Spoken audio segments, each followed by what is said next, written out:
L'avenir de la distribution. Nous allons aborder les points suivants.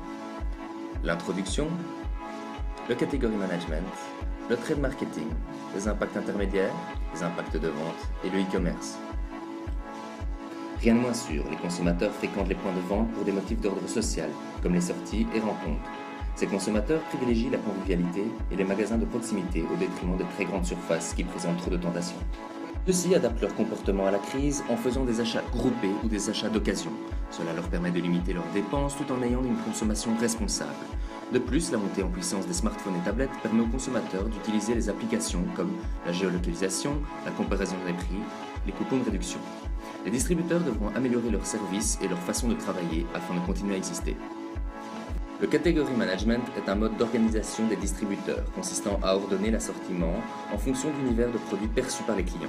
Le but étant d'augmenter la productivité d'une enseigne en passant d'un raisonnement marque référence à un raisonnement par catégorie de produits afin de mieux cerner le comportement du consommateur au point de vente. Les catégories peuvent se traduire par achat de première nécessité, achat de routine ou consommation spécifique. L'application de ce concept entraînera des modifications importantes de la structure organisationnelle.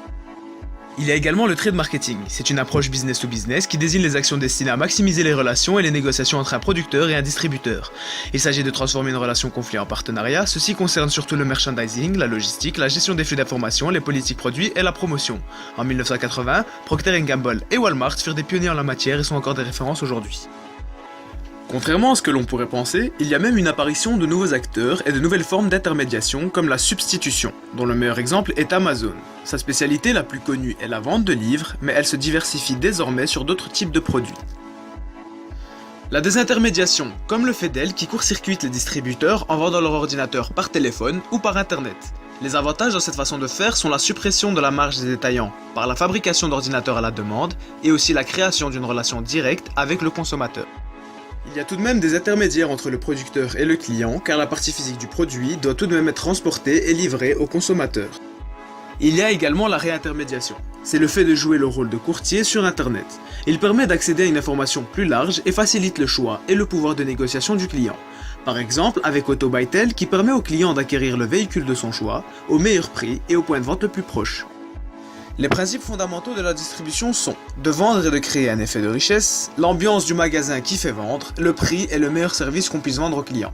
Mais le succès tient essentiellement à l'importance de la décision d'implantation d'un magasin.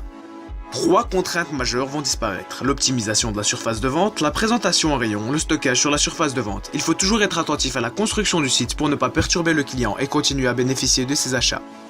Les sites actuels font un usage intensif de l'image au point qu'un nouveau langage visuel est en train de naître. Cependant, le visiteur peut quitter le site à tout moment. Il faudra compenser par une ambiance virtuelle qui devra attirer et retenir le visiteur. Le prix est-il l'unique élément de la différenciation? Dans l'e-commerce, le positionnement dominant n'est pas le prix bas, car beaucoup de sites sont le prolongement de points de vente physiques. Par contre, le niveau de service est généralement plus élevé. Il faut donc augmenter le niveau de service perçu sans augmenter les coûts, donc les prix dans les mêmes proportions. Le commerce électronique ne peut se développer que grâce à la possession d'un ordinateur connecté à Internet. Mais ce n'est pas suffisant pour devenir un client virtuel.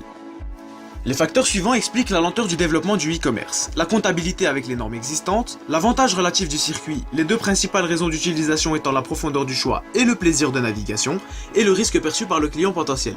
Mais comment peut-on créer du trafic ?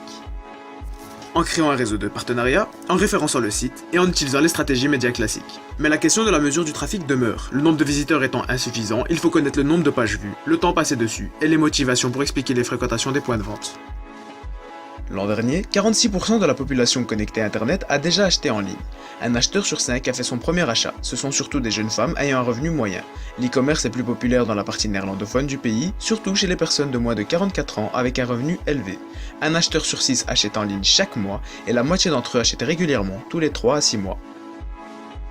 Nous pouvons observer 4 types de fréquences d'achat. Les produits générant et ne générant pas de volume, les spécialités qui sont achetées par beaucoup de personnes mais peu fréquemment, et les produits niches qui sont achetés par beaucoup de personnes et fréquemment. Les grandes motivations d'achat sont le prix, la disponibilité, les coupons réduction et la possibilité de livraison à domicile. Les raisons du choix du site sont encore le prix, l'expérience antérieure positive, la sélection du produit, la disponibilité et la rapidité de livraison.